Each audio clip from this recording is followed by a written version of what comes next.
नमस्ते सभी को। साथियों, मैं आपसे पूछूं कि ऐसे कौन से अस्त्र हैं जो हमारे शास्त्रों में कहे गए हैं, जिनका कोई तोड़ नहीं है, जो सबसे ताकतवर हैं, तो आप या तो भगवान शिव का त्रिशूल का नाम लेंगे या आप भगवान विष्णु के सुदर्शन चक्र का। तो इसी के साथ साथ एक और वेपन है, एक और हथियार है, एक और ऐसा शस्त्र है जिसका कोई तोड़ नहीं है, वो है इंद्र का वज्र। जी हाँ, वज्र भी एक ऐसा हथियार है जिसका कोई तोड़ नहीं है, जो इन दोनों हथियारों के समान ही सर्वश्रेष्ठ है। वज्र का मैं नाम इसलिए ले रहा हूँ कि हम जो आसन आगे करने वाले हैं उसका नाम इसी अस्त्र के नाम पर रखा गया है। तो मैं जिस आसन के बारे में बताने वाला हूँ वो आसन आपको इतने बेनिफिट देगा कि आपका जीवन एकदम से बदल जाएगा। आप इस आसन का जब रोज़ अभ्यास करेंगे तो आपकी लाइफ में परिवर्तन अवश्य आएगा। आपकी बीमारियों में, आपकी सोचने में, आपकी शारीरिक शक्ति जरूर बढ़ेगी। जो लोग कमज़ोर रहते हैं, जो थके हुए रहते हैं, उनको अभ्यास करना चाहिए। और जिन लोगों की पाचन शक्ति कमज़ोर है, खाना पचता नहीं है अच्छे से, उन लोगों को भी ये अभ्यास, इस आसन का अभ्यास ज़रूर करना चाहिए। आप इस पूरी वीडियो को देखिए। ये वीडियो में आपको बताऊंगा मैं किस तरीके से इस आसन का अभ्यास करना है और किस तरीके से इसके वेरिएंट हैं, क्या क्या इसके बेनिफिट्स हैं, वो मैं आपको बताने वाला हूँ। इस आसन को हर कोई कर सकता है।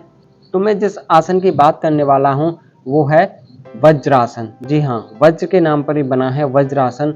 और ये वज्रासन हमारी शारीरिक शक्ति के अलावा हमारी जो प्राणिक शक्ति है उसको भी जागृत करता है, हमारी जो प्राणिक ऊर्जा है उसको भी बढ़ाता है। और एक मात्र यही ऐसा आसन है जिसको आप भोजन के तुरंत बाद में भी कर सकते हैं। इससे आपकी पाचन शक्ति बहुत ही मजबूत हो जाएगी। तो इस आसन का अभ्यास कैसे करना है, कहाँ से शुरू करना है, वो मैं आपको बताने वाला हूँ। सबसे पहले आपको क्या करना है, इस आसन में ये हमारे घुटने और इस एंकल का यूज़ होता है। तो आपको अपने घुटने को पहले एक दो बार इस तरीके से मोड़ के थोड़ा सा वार्म अप कर लेना है। आप इस तरीके से सीधा करके मोड़ के इसको थोड़ा सा वार्म अप करेंगे तो आपका घुटने में थोड़ी सी ब्लड सर्कुलेशन बढ़ जाएगा और आप जब बैठेंगे तो आपको अचानक से पेन नहीं होगा। इस तरीके से आप दोनों पैरों का, घुटनों का अभ्यास कर लें जिससे कि आपके पेन ना हो। दूसरा इसमें काम आता है आपका एंकल।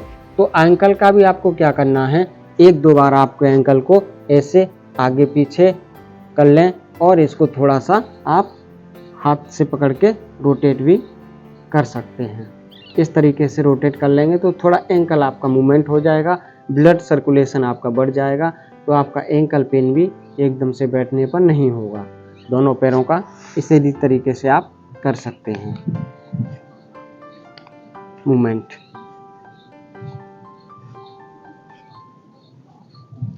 दोनों पैरों को इस तरीके से बैठ करके और फिर आप दोनों पैरों को भी इस तरीके से मूवमेंट हो जाएगा जिससे आपका पैरों का ये अभ्यास कर लें। इससे आपको जब आप वज्रासन में बैठोगे, लंबे समय के लिए बैठोगे, तो आपको पेन नहीं हो पाएगा। अब करना कैसे है इसको, हमको एक पैर को, ये दंडासन की पोजीशन है, इसी में से आपको एक पैर को मोड़ करके अपने इस तरीके से मोड़ के अपने नितंब के नीचे लगाना है, इस तरीके से।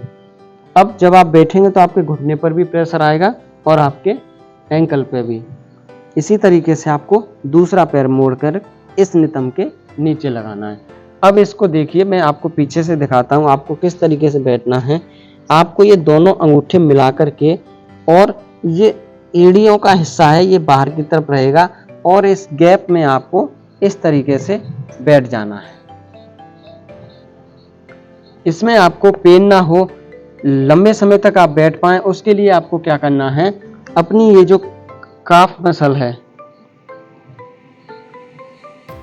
अपनी ये जो पिंडलियां हैं, इनको थोड़ा सा बाहर की तरफ निकाल लें। अदरवाइज तो आपको थोड़े टाइम बैठने में ही आपको पेन हो सकता है, खिंचाव महसूस हो सकता है, झंझनाहट महसूस हो सकती है और आपका उठने का मन करेगा। जब ये पिंडलियां थोड़ा सा बाहर को रहेंगी तो आप लंबे समय तक बैठ पाओगे। इस तरीके से आपको अभ्यास करना है। देखिए इस तरीके से आप बैठ पाएंगे। अगर आप इसको पाचन शक्ति खाना खाने के बाद में कर रहे हैं, पाचन शक्ति को बढ़ाने के लिए कर रहे हैं, तो आप ऐसे आदि मुद्रा लगा करके भी बैठ सकते हैं। अगर आप इसको ध्यान के लिए कर रहे हैं तो आप इसमें हाथों की कोई भी मुद्रा लगा करके बैठ सकते हैं। ये आसन आपको पाचन शक्ति के लिए, शरीर की ऊर्जा को बढ़ाने के लिए और ध्यान का भी आसन है। इस आसन को आप खाने के बाद लगभग 10 से 15 मिनट कर सकते हैं और आपको नॉर्मली ध्यान के लिए करना है तो आप कितने भी टाइम तक इसको कर सकते हैं। इस आसन के बेनिफिट बहुत हैं।